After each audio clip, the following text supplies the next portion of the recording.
Alam niyo ba na ang mga ahas noon ay makakapagsalita pa? At maaari din na ang ibang mga hayop noon ay makakapagsalita pa. Yan ang ating aalamin. Ano kaya ang mangyayari kung kakausapin mo ngayon ang mga ahas? Nako, Chuck, ang isasagot nila ngayon sa iyo ay takbo o di kaya'y kagat. Pero alam niyo ba na ang mga ahas noon ay totoong makapagsalita? Basahin natin sa Genesis 3 verse 1 to 5. Sabi ng Biblia, ang ahas ang pinakatuso sa lahat ng hayop na nilikha ng Panginoong Yahweh. Isang araw, tinanong nito ang babae, "Totoo bang sinabi ng Diyos na huwag kayong kakain ng anumang bungang kahoy sa halamanan?" Sumagot ang babae, "Maaari naming kainin ang anumang bunga sa halamanan, huwag lamang ang bunga ng puno na nasa gitna niyon.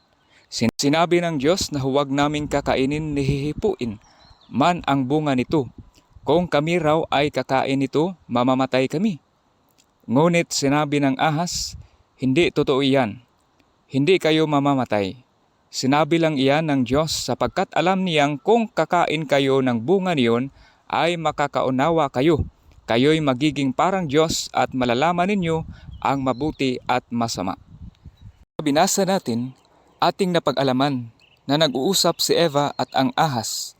Ibig sabihin, nakakapagsalita noon ang mga ahas.